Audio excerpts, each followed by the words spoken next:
안녕하세요, 스토리브라더스입니다. 오늘의 주인공은 여우 군단을 우승으로 이끌었던 레전드이자 동화 속 주인공, 27살의 프리미어리그에 데뷔해 득점왕까지 거머쥐었던 남자, 그리고 드라마보다 더 드라마 같은 삶을 살았던 남자, 바로 제이미 바디입니다. 바디는 어떤 인생을 살아왔을까요? 1987년 1월 11일 잉글랜드 셰필드에서 태어난 제이미 바디. 셰필드의 도심 지역에서 자랐던 바디는 현재 챔피언십에 위치한 셰필드 웬즈데이 광팬이었다고 하는데요. 특히 바디는 셰필드 유나이티드와의 스틸시티 더비를 정말 좋아했고 그 뜨거운 분위기에 빠져 축구를 더욱 사랑하게 됐다고 합니다. 그러한 팬심과 함께 셰필드 웬즈데이 유소년 팀에 들어가게 된 바디였지만 너무 작고 마르다는 이유로 16세의 나이에 팀에서 방출이 되었고, 바디는 자신이 평생을 응원했던 클럽으로부터 방출을 당했다는 사실에 큰 충격에 빠지게 됩니다. 이때 바디는 스포츠 과학을 공부하며 충격에서 벗어나고자 했다는데요. 하지만 그 충격은 오래갔고 축구 선수의 꿈을 접고자 했지만 그의 친구들은 그에게 다시 한번 도전해보라고 용기를 불어넣어줬다고 하죠. 그렇게 다시 한번 도전에 나선 바디는 새로운 팀을 찾기 시작합니다. 그런 바디를 알아준 팀은 클럽팀의 유스팀이 아닌 독립팀이었던 워커슬리 유소년 팀이었습니다. 바디는 그곳에 들어가 다시 축구를 배우기 시작했고, 당시 8부 리그에 있던 스톡스 브리지 파크 스틸스 유소년 팀과의 경기에서 좋은 활약을 펼치며 다시 클럽팀의 유스팀인 스톡스 브리지 파크 스틸스에 합류하게 되죠. 그렇게 기회를 받아 성장해간 바디는 유소년 팀을 거쳐 성인 리저브 팀까지 합류하게 됩니다. 하지만 당시 바디가 받던 주급은 한화로 겨우 5만 원에 불과했고, 그로 인해 3년 동안 낮에는 공장에서 일을, 저녁에는 훈련을 했다고 합니다. 하지만 특유의 빠른 스피드와 골 결정력에 바디는 팀의 핵심 선수로 거듭났고 08-09 시즌 팀을 상위 리그인 6부 리그로 이끌기도 하죠. 이러한 재능은 많은 클럽 팀들의 관심을 받기 충분했고 2010년 여름에는 2,200만 원의 이적료와 함께 같은 6부 리그에 위치했던 FC 헬리페스타운으로 이적을 하게 됩니다. 이때부터 바디의 주급은 생계를 유지할 수 있을 정도로 상승했고, 고민을 덜은 바디는 데뷔전에서부터 결승골을 기록하며 자신의 진가를 발휘했고 계속해서 위협적인 골잡이의 모습을 보여주며 10-11 시즌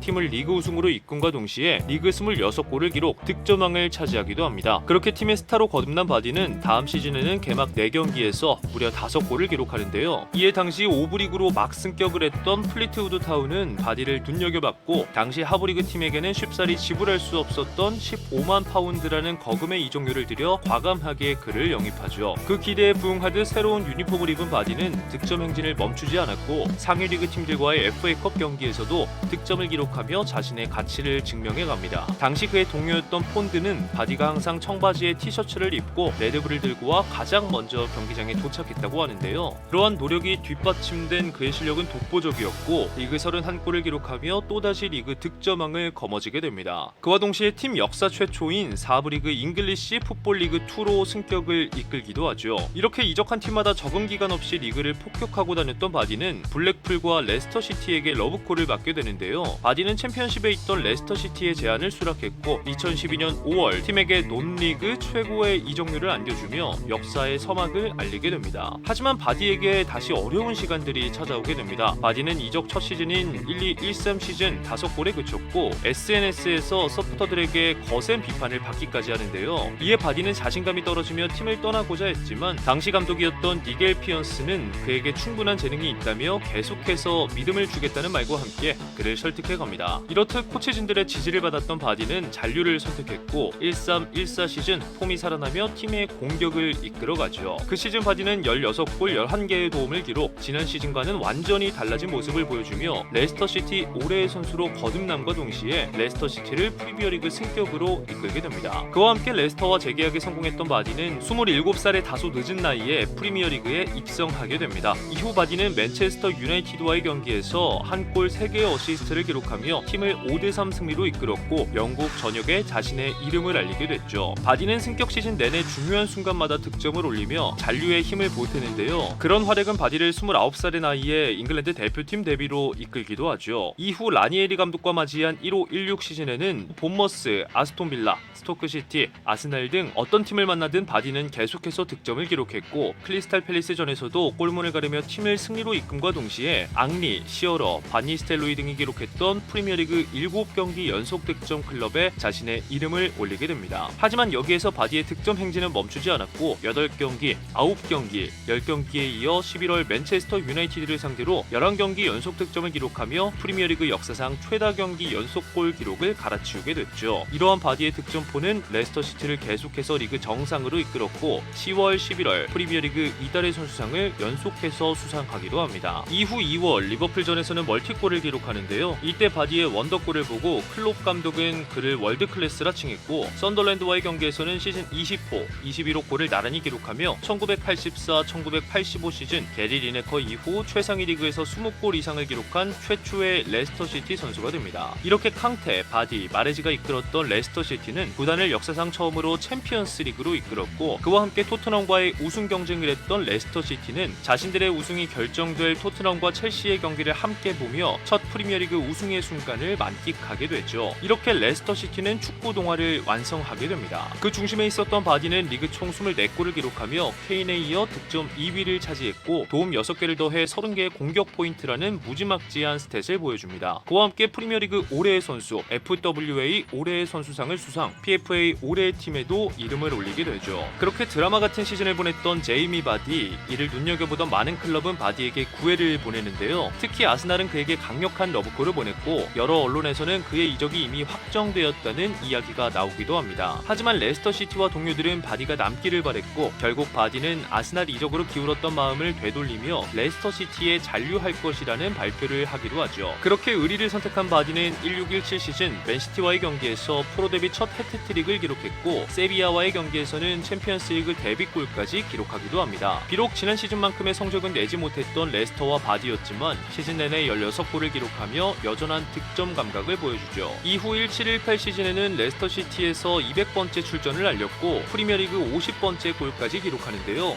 다시 우승 시즌만큼의 폼으로 돌아온 바디는 아스날, 맨유, 토트넘 등 빅클럽들을 상대로 여전히 자비 없는 경기력을 보여주며 모든 대회 23골을 기록, 팀이 9위로 시즌을 마무리하는데 막대한 영향을 끼칩니다. 1819 시즌에는 마레즈마저 맨시티로 이적을 하며 캉테, 마레즈, 바디의 조합은 완전히 해체가 되는데요. 그렇지만 바디는 레스터와 다시 재계약을 맺으며 충성을 보여줬고 풀럼전에서는 2골 1도움을 기록하며 1985년 게리 리네커 이후 레스터 소속 100골을 기록한 최초의 선수가 됐죠. 그와 함께 바디는 아스날 킬러다운 모습을 보여주며 아스날을 상대로 또 한 번의 득점을 기록하는데요. 이로써 프리미어리그에서 득점한 80골 중 빅6 상대 무려 31골이라는 엄청난 스탯을 만들기도 합니다. 그렇게 지난 시즌에 이어 또 한 번의 맹활약을 펼쳤던 바디는 1920 시즌에도 득점 감각을 이어갔고 프리미어리그 85골을 기록하며 호날두의 기록마저 제치게 됩니다. 이어 10월에는 무려 4골을 기록하며 또 한 번의 이달의 선수상을 수상했고 아스날을 상대로는 다시 득점과 함께 아스날 상대 무려 10경기 9골이라는 대기록을 세우기도 하죠. 이때 바디의 나이는 만 33세, 그는 리그에서만 23골을 기록하며 드록바의 최고령 득점왕의 기록을 넘어 생애 첫 프리미어리그 골든부츠까지 차지하게 됩니다. 이후 34세의 나이에도 바디의 활약은 멈추지 않았고 특히 FA컵에서 레스터시티의 공격을 이끌며 우승마저 차지하게 됩니다. 그렇게 바디와 레스터는 15-16 시즌 리그 우승에 이어 또 한 번의 동화를 만들어내게 됐죠. 이후 장기 부상도 있었지만 30세 이후 프리미어리그 최다 득점자였던 이안 라이트의 93골 기록을 갈아치우고 새로운 기록을 쓰기도 하는데요. 그렇게 득점왕에 버금가는 퍼포먼스를 보였던 바디는 영국의 한 TV쇼에 출연해 레스터에 영원히 남겠다는 이야기를 밝히며 팬들의 사랑을 듬뿍 받게 됩니다. 하지만 그러한 바디도 세월은 피하지 못했고 바디의 폼 하락과 함께 레스터시티는 강등권을 탈출하지 못한 채